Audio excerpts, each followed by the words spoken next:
Hi, everyone. Welcome to Kiki and Kibbitz. It's Mary, and I'm here with this week's edition of 90 Days and 900 Seconds Before the 90 Days. Season 6, Episode 8, Misunderstood. And boy, that is an understatement. If I was going to give this episode a grade, I would give it a solid B. So let's set 900 seconds on the timer and let's hop right into this madness, you guys, because boy, it's madness. It is madness. Starting off with Statler and Dempsey. And I don't know about you guys, but giving someone a dead insect as soon as you meet them as a first gift, I don't know. Even if I was into dead insects like Statler is, I would run the other way. Okay, sorry. So Statler and Dempsey, they're going back to the hotel and they're all cute and awkward with each other, but they're like, Statler's totally into her. You could tell Statler is like totally into Dempsey. Dempsey's, she's into Statler, but she's not as into Statler as Dempsey, as Statler is into Dempsey, Dempsey is not into Statler. I'm going to say that. Okay. So they arrive at the hotel and they give each other gifts. Dempsey gives her a dead insect in a frame, and Statler gives Dempsey a metal ant. So they both technically give each other insects. Okay. I guess that's love. So Statler keeps staring at Dempsey's butt and she's getting ready for bed. And Dempsey, at first protested that Statler wasn't going to get any special love the first night. She even felt weird kissing her. But it turned out the first kiss turned into something else, which turned into something else, which Dempsey was like, something. We were already kissing and doing things, so I figured might as well go for the home run. So, yes, as Statler said in the first episode where we saw her, she got Dempsey into bed the first night. So they went all the way. And Dempsey expresses her concerns about Statler being more experienced in the bedroom than she is. And, she's kind of worried that, like, Dempsey not being as experienced may be a problem in their relationship. So they go to they go to Dempsey's home, and Statler is worried about space, sanitation, etc. So they're in the car on the way to Dempsey's home, and Statler asks her, "Are we going to meet your friends while I'm here?" And Dempsey's like, "Sure." And Statler's like, "How about your dad?" Now, Dempsey is really, really close with her dad. Her dad is like her ultimate best friend. And Dempsey's like, "Well, I didn't really tell my dad, that you were going to be here, stuff like that." And, my dad knows that I'm talking to you, but my dad doesn't know about the extent of our relationship. And Statler's like, "Oh, okay, interesting." So, like, Statler's thinking that she's taking this relationship a lot more seriously than Dempsey is, which you could just see by their body language and their interactions on screen. In my opinion, Statler is a lot more into Dempsey than Dempsey is into her. And I think a lot of it is Statler's physical attraction to Dempsey. For example, the comments about her body, her butt, etc., the physical attraction, the sexual chemistry. Nothing wrong with it. They just met in person, but I think that has a lot to do with it. And Dempsey is a lot more reserved than Statler is in the bedroom. So we shall see. They get to Dempsey's house, and They call it a caravan, apparently, in England, but it's a mobile home. And she, Statler is immediately freaked out by the lack of space and the bathroom. The bathroom apparently is not workable, and Statler, having IBS, is like, ooh, okay, how am I going to work this while I'm here? So these are all issues that Statler did not foresee when she thought that she was going to move to England immediately. If things worked out between her and Dempsey in the 2 weeks while she was there, she, had this fantasy in her head that she was going to move there. But now that she looks around and she sees that it's very tiny in Dempsey's place, and the bathrooms are not like the stuff that she's used to in the US, she's like, me and my IBS may not work out here. So let's see what happens. So moving on, we have Nicola and Meisha. Now, this is the day after the dry humping at the club, okay? So Nicola takes Meisha to the Catholic village. And this is very important to him because this is where he prays. And this is also apparently where Jesus walked on water. So he takes her to the village. They're on top of the church, and, they're viewing this beautiful scenery. And, 1 minute, and Nicola is just like this gentleman. He makes sure that he walks down this narrow stairway first.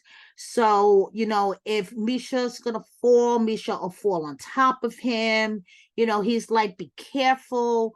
But there is a really creepy, patronizing way that when he's in conversation with her, he keeps saying her name over and over and over. And that is getting under my skin, number one. Number two, so after, they leave, the site where he's showing her, where he prays, and, the religious site, they're going to meet his friend, his best friend, Washim, and Washim's wife. So apparently, Meisha sees all the street cats, and she's just in love with them. And I'm going to tell you right now, I would be the same way if I was in Meisha's shoes. If I was in Israel and I would see baby kittens on the street, adult cats, I don't care. I would be penning them, picking them up, talking to them, having whole conversations with them, ignoring the humans around me, because I like cats better than humans. Okay? Fact of life. That's it. So apparently, Nicola does not like this particular character quirk of Meisha. My husband deals with it. Oh, well, Nicola, if you truly love Meisha for who she is, you will deal with the crazy cat lady that is inside of her, that is inside of all of us, that is inside of me. Oh, well. So Meisha comes walking over to Nicola and his best friend Washim with this adorable little kitten in her arms. What is a better conversation starter than an adorable kitten? But no, Nicola didn't think so. Nicola, you need to take the fucking stick out of your ass. With all due respect, okay? So he proceeds to feel the need to drag Meisha in front of his best friend, make fun of her sloppiness, make fun of the fact that she had to take 15 suitcases. I mean, come on. Just because she's a devout Catholic does not mean that she doesn't need 15 outfit options. Okay, you don't understand what it is to be fashionable, Nicola, obviously. Okay, look at the way you dress. Just saying. So he feels the need to like drag her and embarrass her in front of his best friend. And it's like, what the hell? And then I don't see the big deal of her insisting on meeting his family. If they're going to get married, they've been together for 7 years. He's going to move to America. Why can't she meet his family? Like, what is the big deal?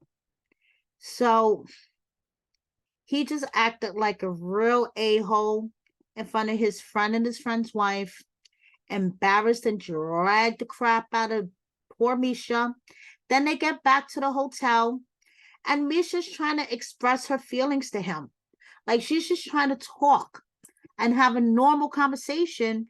And I think he has a master's degree in gaslighting. Okay. Nicola just tried to turn this whole shit around and make poor Meisha crazy.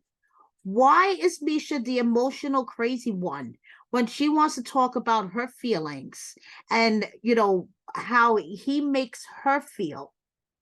No, she's the emotional crazy one. No, Nicola, you're just a dick. Okay, I'm sorry. My opinion, you're a dick. You have a master's degree in gaslighting. Meisha is too good for you. And I don't know. Just I can't. Because he thinks because he takes her around, he has done everything that, you know, he has said that he was going to do since she's arrived in Israel, and taken her to all the sites and done everything that she's asked for, that it justifies the way he talks to her. I find him very dismissive, the way he talks to her. So to you, Nicola, that's all I have to say. And moving on to someone else who really pisses me the fuck off. Okay, Jasmine and Gino. Now, this whole scene with the therapist really pissed me off, because I swear the therapist was one of Jasmine's friends that she just pulled out of somewhere.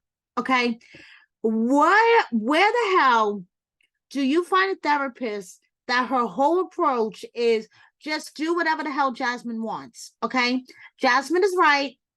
Gino, you need to do whatever the hell Jasmine wants. And you know, it doesn't matter that you were trying to have a serious conversation with Jasmine, and she was trying to show you her puss. Okay, and you told her to please, Jasmine, please put your puss away. Okay, I'm trying to have a serious conversation with you. You could show me your puss later. It's okay. I don't want to see your puss right now. Please put it away. And she like takes it to heart and says he insults my private parts and, you know, my self-esteem, and the sex with him is the worst sex that I've ever had, and you can insult him and you can say all these horrible things.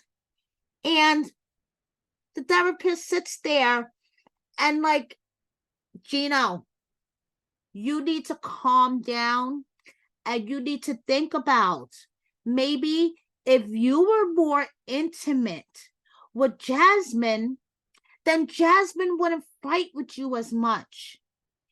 You know, it doesn't matter that Jasmine screams, yells at you, insults you, emasculates you, insults your manhood, insults everything about you, your fashion, your mother, your family, everything about you.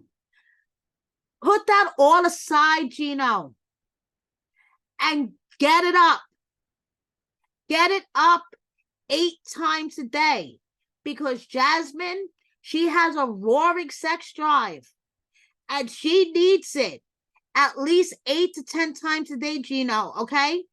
So listen to me as your therapist / Jasmine's friend that she pulled out from the back, okay? Listen to me. You need to put all of this aside, all of the insults that Jasmine has thrown at you in the 2.5 years that you guys have been together, and be more intimate with her. Because maybe if you're more intimate with her, she'll stop fighting with you. Not likely. Trust me, as Jasmine's friend, I mean your therapist, I would know.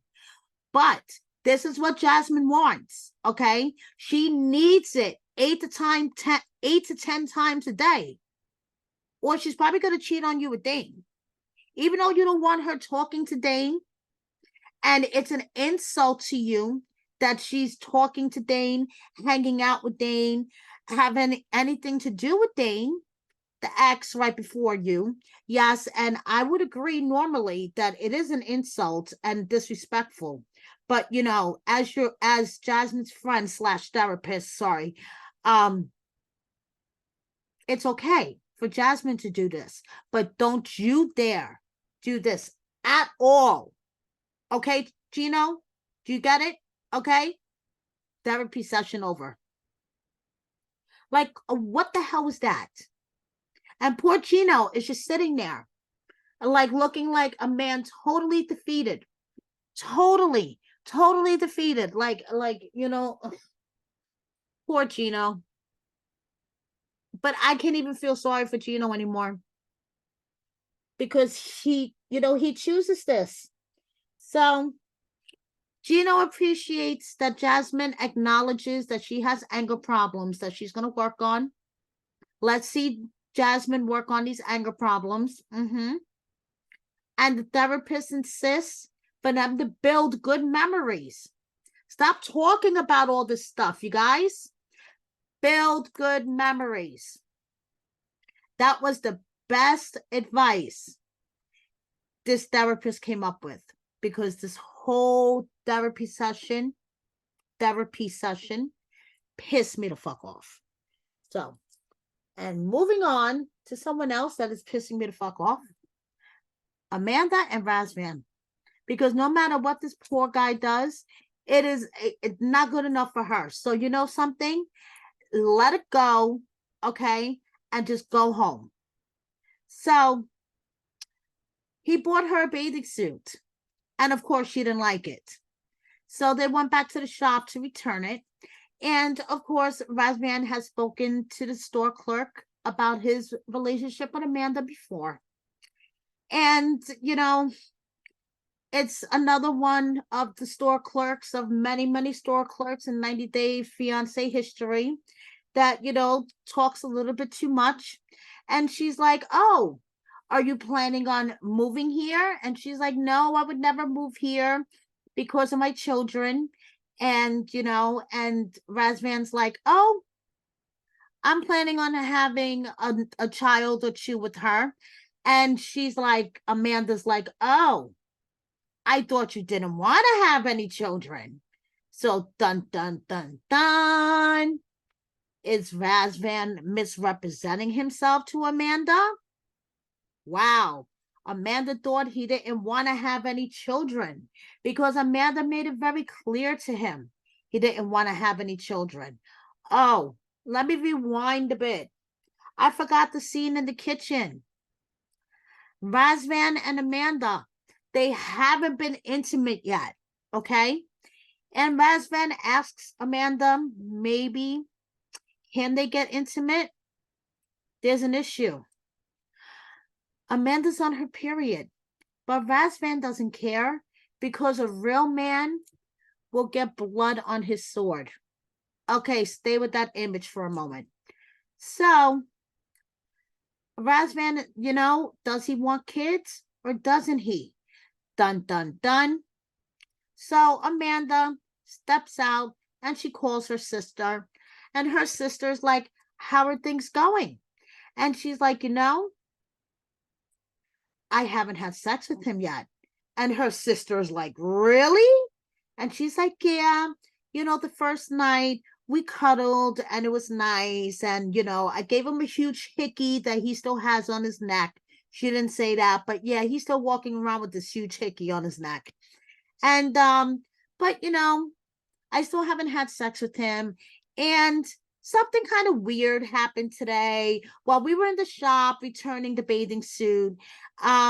He said that he wanted to have children. And during our conversations, you know, the whole 4 months that we were talking before I decided to come out here, you know, he said that he didn't want to have kids. So, you know, I kind of feel like maybe he's misrepresenting himself. So now he's going to have to prove himself to me. Girl, not for nothing, I think you are the one that have been sending him mixed signals from the moment you have stepped off the plane. So if you don't plan on giving this a chance and feeling guilty every 2.2 seconds, cut them and go home. Just saying. Now, moving on.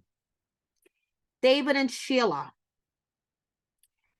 Only 90 Day Fiance could have me yelling at the TV and like sobbing in the same episode for the same couple.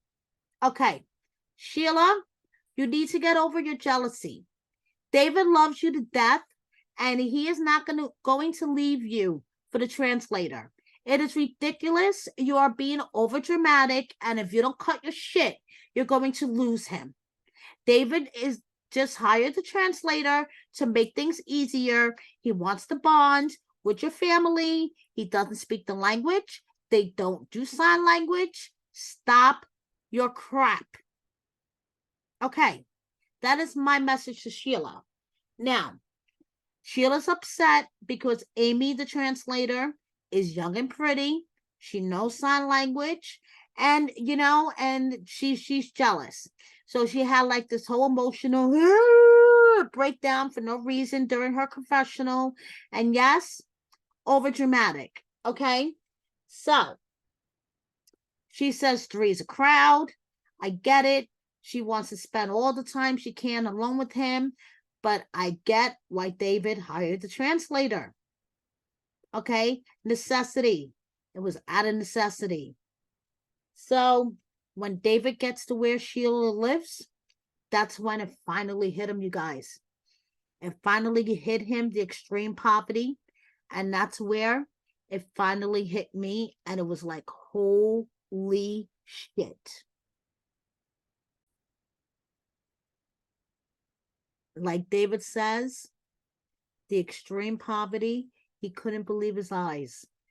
The street leading up to Sheila's house was extremely narrow. There was sewage water running down the street. It smelled like feces and urine. Her house, the roof was like gone. She was using shower curtains for a roof. And the stairway was so narrow, he almost broke his neck going up the stairs. The ceiling fan nearly decapitated him. I mean, it's like he says he's never experienced anything like this. He wants to get to know her family. He attempts to communicate with her dad. He brings Sheila's son a ping pong game toy, like one of those manual ping pong toys, and I thought that was like so touching. But Sheila's family is acting strange around him because I guess they don't know how to communicate with him. They feel weird. It's the first day. It's awkward. And Sheila's like really, really nervous. She's afraid that David's going to think this is all too much. They go to sleep on the floor. And next week, David is going to get the Philippines Big Ed shower treatment. That is all I'm going to say. So, finally, we close out with Riley and Violet. And all I have to say is beat it. Beat it. I mean, Riley, he wasn't having it. So when we saw last week, Riley's sister, his BFF, Tiffany, was on FaceTime questioning Violet about why she did not delete the app, but she insisted that Riley delete the app. And Violet was getting way defensive. And Violet's thing is, who is Tiffany to question me? And Riley's like, I sat there while your family asked me the tough questions and I answered them. So the least you can do is answer Tiffany's tough questions. And you know something? I agree. I do not agree with Violet when she was like, oh, I don't need to answer Tiffany's questions. That's not his sister, his mother, etc. Yes, that is his sister. That may not be his sister by blood, but that is his sister for all intents and purposes. I do not have any biological siblings. I am an only child, but if I did have a 90-day fiance, I don't. I've been married for over 20 something years. But if I did have a 90-day fiance, you know that it will be one of my BFFs questioning that person on FaceTime, okay? As my sister. So, Violet, Tiffany had every right to question you as Riley's sister, because Tiffany is Riley's sister for all intents and purposes. Just saying. Okay, so now Riley tells her to beat it, Michael Jackson style. Just beat it. Just beat it, Violet. Just beat it. Okay, so Violet leaves and they both block each other. Okay, so Riley's in Vietnam. Riley has blocked Violet. Violet has blocked him. You know, this is not a good situation. Riley, if I was you, I would just live up the rest of your trip as a tourist. Just go, you know, eat at all the fancy restaurants, smoke all the great cigars, drink all the great liquor, and just not even worry about her. You know? I don't know. So that's all for this week's 90 and 900 seconds. Thank you so much for watching me. Please subscribe if you don't already. Please hit that like button. Please hit the notification bell so you know when my next video is coming out. And share my video with a friend or 10. Thank you so much for all your support. Love you guys so much. Bye.